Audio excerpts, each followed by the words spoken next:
Welcome to Biology 1620. Today we're going to talk about photosynthesis and the great oxidation event.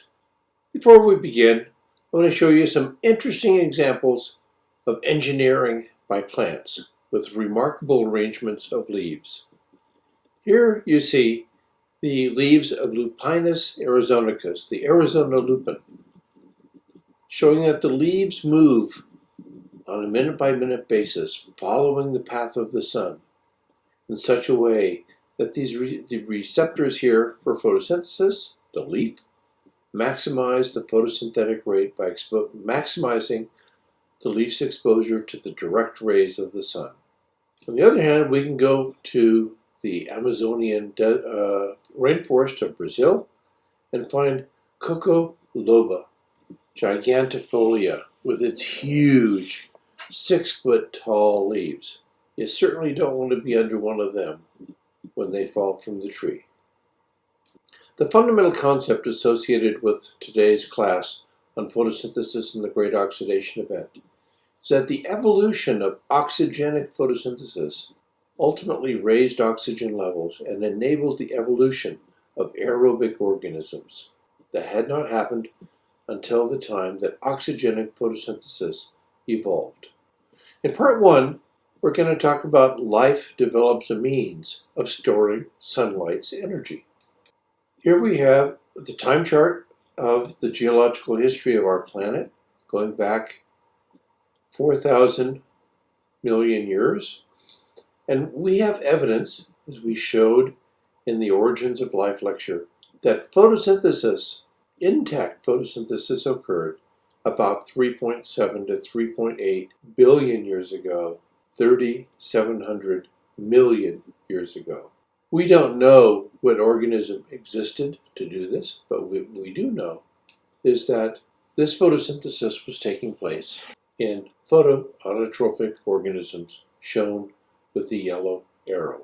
So photosynthetic bacteria arose, an intact photosynthetic system arose about 3.7 to 3.8 billion years ago. Now the key, an evolutionary key to the development of photosynthesis is a pigment.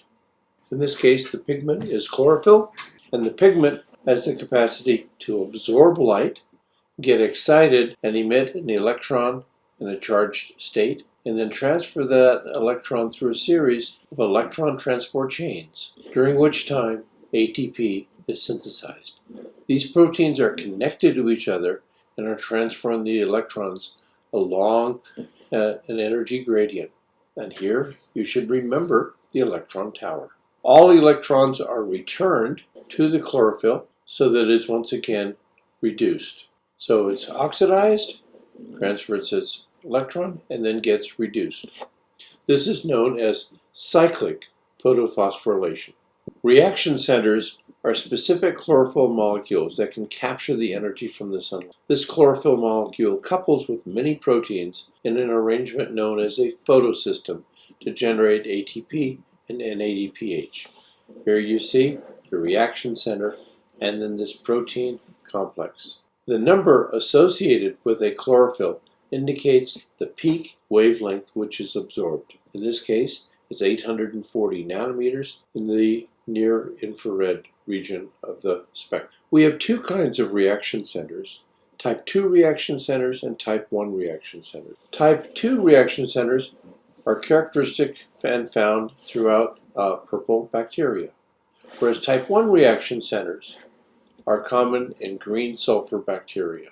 One of the key differences between these two reaction center types is the protein Q or protein ferredoxin. In type 1 photosystems, we have an iron-containing protein that's not present in type 2 reaction centers. Other than this structural difference and the peak wavelength that's being absorbed, there's very little difference between type 1 and type 2 reaction centers. Purple sulfur bacteria are photosynthetic, but they do not use CO2 as a substrate. Instead, they use hydrogen sulfide, such as you might expect to find in a decaying mass or even in a thermal vent. They combine hydrogen sulfide with light, reducing the sulfide to sulfur, and along the way storing energy. This pathway would have been common 2 billion years ago in an environment low in oxygen. Green sulfur bacteria do roughly the same thing. They take hydrogen sulfide and light and form sulfur. So they reduce hydrogen sulfide to make their own food from CO2. Sulfur-based photosynthesis was also very common some 2 billion years ago, but now it's restricted to those environments in which sulfur is quite common, such as stratified lakes or these springs that you might see in Yellowstone, with the yellow around here being the sulfur which is being reduced. We call this anoxic photosynthesis because oxygen is not present, nor is it generated. But what we do find is that anoxygenic photosynthesis is widely distributed across many bacterial species, so that across the bacterial tree, we find it having evolved at least 5 different times. Clicker question. Is there any inherent difference in type 1 and type 2 reaction centers? No. There's not much of a difference. It's just a small difference in that type 1 reaction centers have iron sulfide, type 2 do not. Clicker question. Can both type 1 reaction centers and type 2 reaction centers perform cyclic photophosphorylation? The answer is yes.